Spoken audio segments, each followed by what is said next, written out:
Hey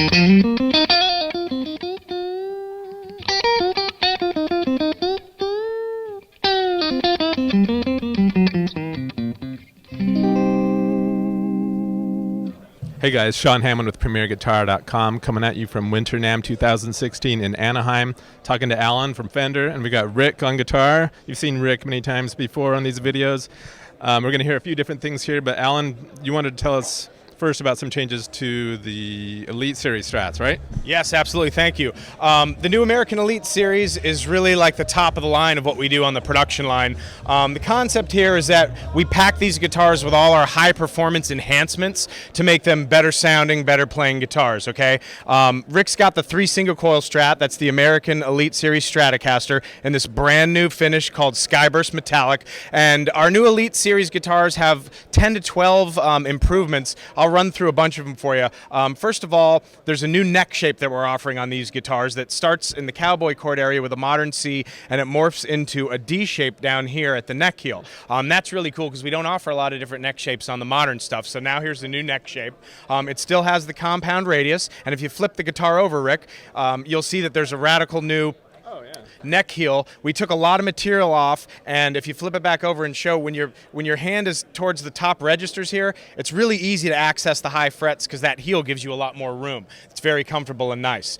In addition, you'll notice that there is a brand new truss rod here. It's a new design. It's still a dual action truss rod, but it's got a wheel adjustment, which is a little bit easier to access, a little bit easier to adjust. But what the crown jewel of these series really is would be the new noiseless pickups. This is our 4th generation noiseless pickups, and it's really a quantum leap in quality of tone over the last version of the noiseless. A lot of times noiseless pickups can get compressed and plinky and lose that organic, beautiful clarity that Fender single coil tone is known for, but these do not exhibit that at all. They're warm, they're touch sensitive, they feel like they should, they sound beautiful and crystalline and bell-like. So this is really the crown jewel of the series, is the new noiseless pickups. Other cool features about the Strat would be that we have finer sculpting on the contours, a little bit finer radius there, so it's a little bit more comfortable to hold. These knobs feature a soft touch feature that has a little rubber piece molded to the knob for fine little tuning adjustments. If you like to roll off the volume with your pinky or roll off the tone with your pinky, those little rubber pieces allow you to grip it really nice. There's a new string tree. There's new locking tuners that have all short posts for a better break angle over the nut there on the lower strings. It's got the S1 switch remaining here for different wiring capabilities, a pop-in arm, deluxe tremolo, and a brand new case for all these guitars in the new series, okay? There's also some new finishes, and again, this is the Skyburst Metallic, and you'll be seeing another Autumn Blaze Metallic when we talk about the Teles. Nice. So that's the American Elite Series Stratocaster. Definitely one of the best guitars we're making right now. Nice. That's a lot of new features. Yeah. Can we go back and talk about the pickups a little bit more? Uh-huh. Now, it's 4th generation noiseless. There's just one model of it now, right? Correct. It's not like there are multiple 4th generation models. Right. Well, each series of guitars, for instance, the Stratocaster has 3 4th generation series noiseless pickups. The Telecaster obviously has Telecaster style noises. But so it's not like these ones are going for a 57 Strat type sound. Correct. What was sort of the tonal target for these pickups? Well, that's funny you mentioned that because we did A/B these against vintage style pickups. So for the Strat, we were going with like 60 style vintage pickups. For the Tele, like a 52 style pickup. And when we were developing these, that was one of our goals, is to get as close as we could to the traditional vintage style sound, but without the hum. And our engineer, Michael Braun, knocked it out of the park. It's just an amazing improvement in tone. The feel, the sound, you notice it right away when you play these, a world apart from the N3 noiseless. Sweet. Why don't we have Rick play a few different combinations and maybe do some of the S1 wiring real quick before we jump to the Tele?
lot of combos there. Thanks, Rick. All right, let's grab that Tele. All right, Alan, so this is the new Elite Series Tele, right? Tell us about it. Correct. The new Elite Series Telecaster, made in our Corona factory in California. This shares some of the features that the Strat does, as all the series shares, such as the neck shape is a real nice, comfortable C to D neck shape. So in the cowboy chord area, it starts as a modern C and it morphs to a D down towards the heel. It's just a little bit more comfortable to play, especially when you're doing solo stuff in the higher registers. You'll notice that there's a new truss rod. It's a dual action rod with a wheel adjust. It's a little bit easier to adjust with the wheel. And you'll also notice just a little attention to detail. The wheel is gold to match the maple, and if it's a rosewood board, it's actually a black wheel. If you flip it over, you'll see that this also shares that asymmetrical neck heel. Again, it speaks to comfort and easy access to the upper frets. And again, the crown jewel of the series, the American Elite Series Telecaster, has the new noiseless pickups. And again, we A/B these against like 52 style pickups when we were measuring the tone and knocked the tone out of the park. These are not compressed. They're very open, warm sounding, clarity, bell-like, the twang, everything you want in a Tele pickup. Other cool features would be all these Telecasters have a bound top. This is the new Autumn Blaze Metallic. The S1 switch does parallel or series switching if you're in the middle position when two pickups on. And again, locking tuners with all short post tuners, a brand new case, a new string tree that's a little bit aerodynamically designed. Just a more of an aesthetic thing. Throw it. Yeah, you can actually fly with the new string tree. But yeah, these guitars just are a little bit more comfortable. The tone is a little bit closer to a classic Fender tone, but with no noise, and they just play like a dream. Let's hear it.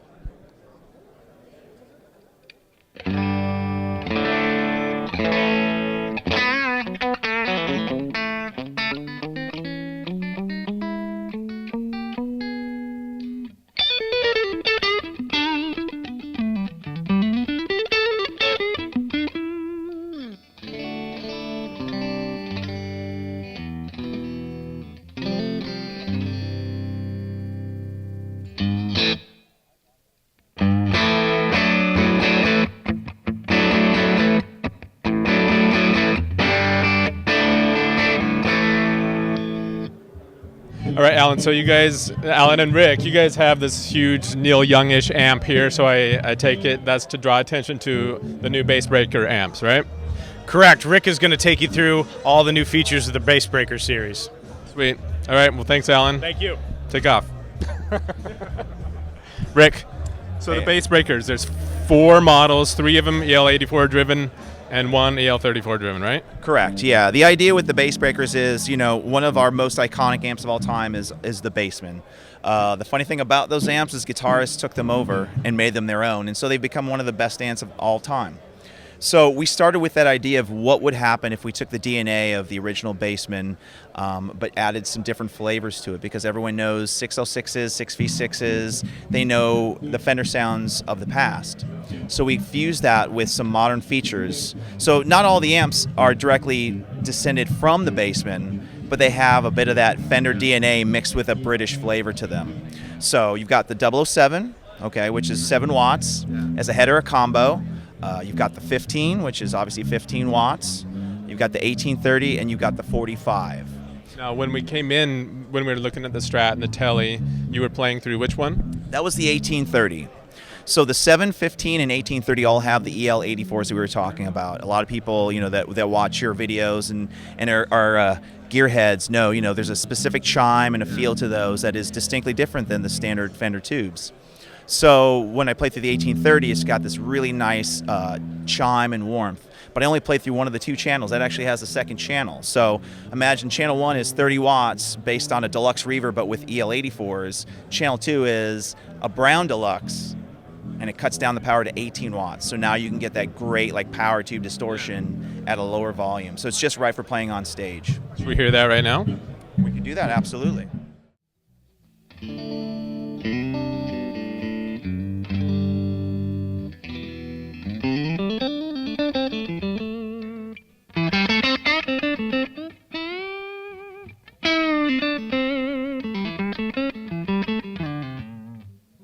No. Okay, that was channel 1. Yeah.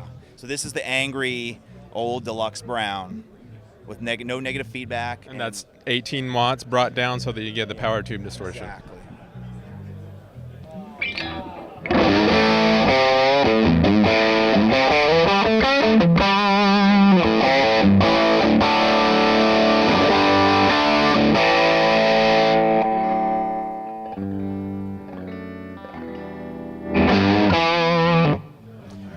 Nice. Okay, so now we're going to hear the Yale 34 one? Yes, we're going to go on to the Bassbreaker 45.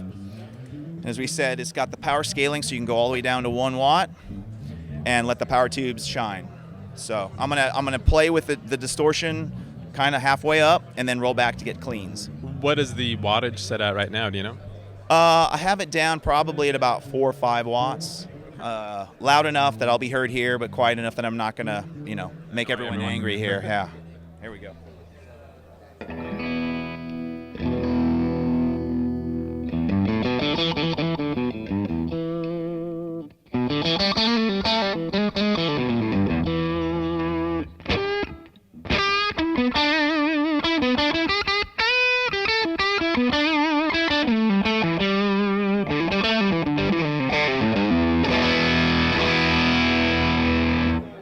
All right, Rick, you guys have 2 other new amps here. You got a lot of new stuff.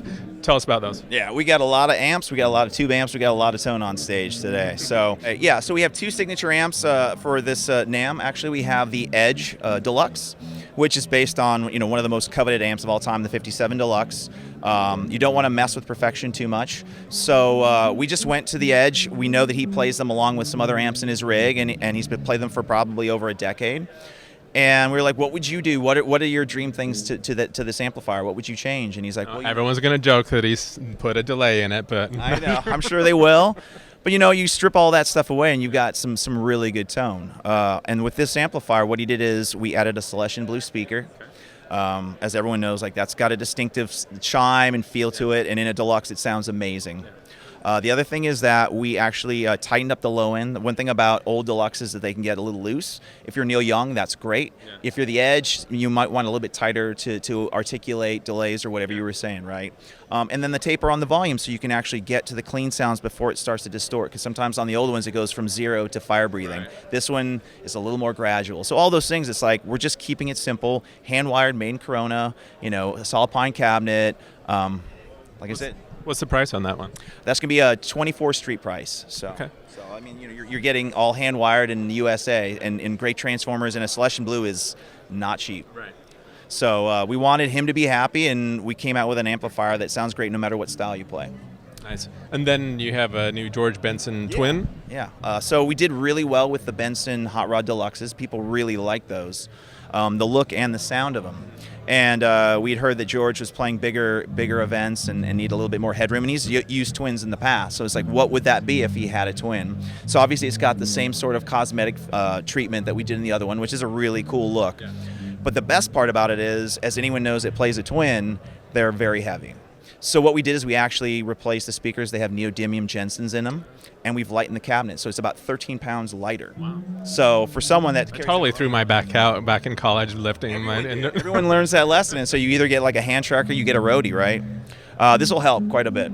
So you got that, and then he had asked us to put a 12 AY7 in V1 just to maintain the cleanness. For him, it's all about the clean. So I think for a jazz guitarist, I think for someone that uses pedals, and I also think for like pedal steel players where the pickup output can be really hot, having something that's going to stay clean all the way up is going to be a real benefit to them. So we think people are going to like it no matter what style they play. Now, did the was it the Blues Deluxe, the George Benson Hot Rod Deluxe? Did that have a JBL in it? Am I remembering right? No. It had a Jensen. It had a Jensen. It just had a very efficient Jensen. So it really kind of maintained. It wasn't about speaker breakup in that one. It was about maintaining as much clarity, as loud as you could get. Now, are these neodymium ones voiced similarly to that, or? Well, they've got a really nice flavor. I would say that they don't have quite the unique character of a blue. They're a little bit more open. So with a twin, you've got a whole full frequency response. So with these speakers, it really represents them well. So it's like you're getting those articulate highs, you're getting really nice lows. It doesn't run away or get flubby or anything like that. So it really works well in the amplifier. Cool. How much is that one going for? That's going to be 17 street price. Cool. Yeah. All right, well, we're going to take a look at some acoustics, but thanks for joining us, Rick, and as always, you sound great. Thank you. right, guys, we got Mark here and Jen on guitar. We're going to look at some new Fender Acoustics. Mark, you want to tell us about what we've got here? Yeah, we've got a new range of Fender Acoustics this year. It's called the Paramount series, and they are intended for the more advanced performer, someone who wants to be on stage or do some, good quality recording work. The whole idea is that they're all solid guitars, so they sound great acoustically. They sound great plugged in. The feature set is designed to sort of have a continual thread of Fender DNA running through it. Mm-hmm. So things like the cloud pick guard here, or the rosette and purfling, which are checkerboard design, are traditional from the 60s models that we used to manufacture. It also has concert tone inlays. This is a deluxe model, so they have the concert tone inlays, which are from our bluegrass products in the 60s. And the headstock is from the Fender F series guitar, which was made in the 70s. The logo on the top of the headstock is from the late 1940s. So it's a guitar range that has that Fender DNA thread running through it. The range itself has 9 guitars within the range. It's standard and deluxe. The one that Jen's holding here is a deluxe. It's also, like I said, solid spruce top. The deluxe is solid rosewood back and sides. And it's got an ebony bridge board and a black head cap just to make it look all nice and matched. The deluxe model has the concert tone inlays on the fingerboard. So it's a very elegant, kind of traditional but quirky Fender acoustic design in its own right. It's very distinctive. Now, Mark, tell us about the electronics going on up here. You talked about the heritage of all the acoustic elements, but what's going on here? Well, we wanted to have a system that was elegant, that was very sort of discreet, did everything that a player would need on stage, easily accessible when you're on stage. We actually designed this in conjunction with Fishman. It's exclusive to us as a design. The controls are very simple. It's bass and treble and volume in the middle. Mm-hmm. And the tuner part itself is very simple. You just press the button where the tuning fork is, and the tuner comes on, press it, and it goes off. Nice and bright. Very nice, bright, good visuals. Very simple, very bright, so you can see it on stage. Very happy with that. Sounds great. And each one of these is voiced to suit the different body shape. So the dreadnought is slightly voiced towards the dreadnought body size. The big boomy bass end and the bright sparkly treble, all the way to the parlor, which has got that nice tight pokey sound. Why don't we hear Jen play it? Should we hear it acoustically first? I'll mic it up. Hear that acoustically first and then try it plugged in.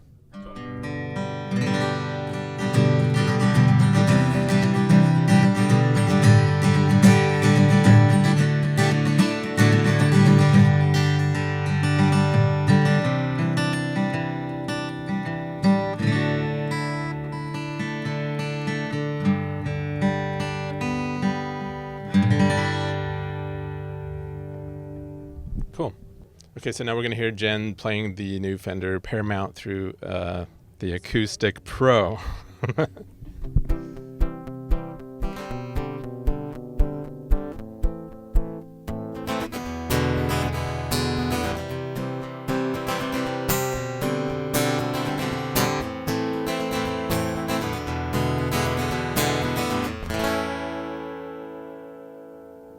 Nice. Thanks, Jen. So, Mark, tell us about, there are 9 models, so we can't cover them all in depth, but do you want to kind of go over the line in general? Absolutely. Like I said, 9 models. It's split between standard and deluxe. The standard model has an all mahogany back and sides, whereas the deluxe has all solid rosewood back and sides. Indian so the rosewood. Mahogany one is laminate? No, it's solid mahogany. All solid? Okay. All solid guitars, solid mahogany back and sides on the standard, solid Indian rosewood on the deluxe. The other key differences are the deluxe has these concert tone inlays, whereas the standard has a small 3mm dot inlay on the fingerboard. The standard has a rosewood board and rosewood bridge, whereas the deluxe has an ebony board and bridge matching head cap. The preamps are the same on both models.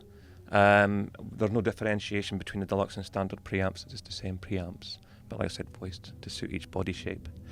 And the deluxe model has ebony coloured buttons on the open gear tuners, whereas the standard has chrome buttons.